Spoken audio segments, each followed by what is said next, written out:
کشمیر میں ایک بار پھر ڈی چوک دہرایا گیا۔ آج کشمیر میں انتخابات کا دن تھا جس کا کشمیریوں نے بھرپور طریقے سے بائیکاٹ کیا۔ ڈی چوک دہرانے کی سب سے اہم وجہ ایک یہ بھی تھی۔ دوسرا، پچھلے 2 مہینے سے کشمیری وہاں پہ احتجاج کر رہے ہیں۔ دریق کے مقام پہ ان کے مذاکرات ہوئے، بات چیت ہوئی جو ناکام ہوئی کیونکہ انہوں نے ان کے جانسے میں آنے سے انکار کر دیا۔ پاکستان کی فوج کا پاکستان کے اوپر 78 سالہ عسکری راج اب ملک کے کونے کونے میں خدشات کا شکار ہے۔ پاکستان کے اوپر 78 سالہ قائم عسکری راج کی بنیادیں اب ہل رہی ہیں۔ کشمیر سے لے کے بلوچستان تک ان جرنیلوں کے پاؤں لڑکھڑا رہے ہیں۔ کشمیریوں نے 8 فروری 2024 کے انتخابات دیکھے ہیں۔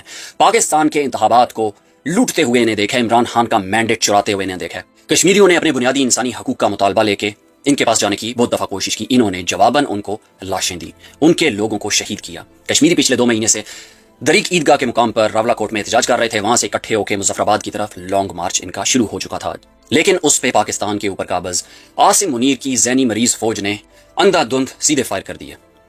ابھی تک اطلاعات کے مطابق غالباً 5 سے 10 کے قریب شہادتیں ہو چکی ہیں، اور سب سے اہم شہادت عمر نذیر کشمیری کے بھائی عثمان نذیر کی ہے۔ کشمیریوں کی رائٹس موومنٹ کے لیڈرز اپنے گھر سے خون دے رہے ہیں، عوام ان کے ساتھ نکل رہی ہے۔ کشمیر کی ماؤں نے اپنے بیٹوں کو اس لانگ مارچ پہ بھیجا۔ اس احتجاج میں، اس دھرنے میں خواتین کی تعداد چیک کریں۔ جس وادی کی، جس علاقے کی، جس وطن کی مائیں بیٹیاں اپنے بھائیوں کو، اپنے بیٹوں کو کامیابی کے لیے دعائیں دے کے رخصت کر رہی ہیں، انہیں معلوم ہے کہ ان میں سے شاید بہت سارے واپس نہ آئیں، لیکن وہ ان کے شانہ بشانہ کھڑی ہیں۔ جب وہ لوگ اپنی ماؤں سے، اپنی بہنوں سے دعائیں لے کے ایک مقصد کے حصول کے لیے نکل رہے ہیں، تو وہ اپنے ملک پہ جان نچھاور کرنے کو ترجیح دیں گے، بجائے اس کے کہ پاکستان کے اوپر قابض عاصم منیر کے سامنے سر جھکا کے واپس آ جائیں۔ پاکستان کی فوج راولا کوٹ میں ایک بار پھر، یہ غالباً تیسری کی چوتھی دفعہ وہاں پہ ڈی چوک دہرایا جا رہا ہے، قتل عام کیا جا رہا ہے، کیونکہ کشمیریوں نے یہ ثابت کر دیا کہ پاکستان کے اوپر مسلط عسکری راج کو انہوں نے شدید دچکا دیا۔ ایک تو اپنے مطالبات منوانے کے لیے ان پہ اڑ جانا، اور پھر دوسرا ان کے مذاکرات کے جانسے میں نہ آ کر ان کے انتخابی سرکس کا بھرپور طریقے سے بائیکاٹ کرنا، جس کی ان کو سزا دی جا رہی ہے۔ انہوں نے وہاں پہ جا کے اپنی وہ پلاسٹک کی مائی نچا دی کہ ووٹ ہمیں دیں، پھر انہوں نے اپنا ہائیبرڈ بھٹو نچا دیا وہاں پہ کہ ووٹ ہمیں دیں کیونکہ ہم آپ کو پاکستانیوں جیسے حقوق دیں گے۔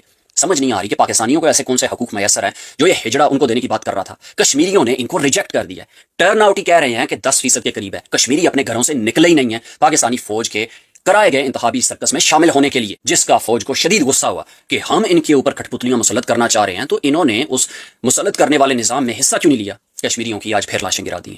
بھرپور طریقے سے کشمیر کے کاز کو، کشمیر کی سٹرگل کو سپورٹ کریں، ان کی شہادتوں اور ان کے اوپر جو عاصم منیر کی ذہنی مریض فوج ظلم و جبر کر رہی ہے اس کو ہائی لائٹ کریں۔ ساری زندگی آپ نعرہ مارتے ہیں کشمیر ہمارا، کشمیر ہماری شارگ ہے۔ کشمیر ہماری شارگ تھی کیونکہ کشمیر کے لوگ ہمارے ہیں۔ اگر ہم ان کے ساتھ کھڑے نہیں ہوں گے تو پھر ہمیں یہ دعویٰ کرنا چھوڑ دینا چاہیے کہ کشمیر ہماری شارگ ہے یا کشمیر ہمارا ہے۔ ہمیں ان لوگوں کے ساتھ کھڑا ہونا ہے، نہ کہ اپنے اوپر قابض مسلط اس عسکری رجیم کے ساتھ۔ پاکستان پائندہ باد، عمران خان زندہ باد۔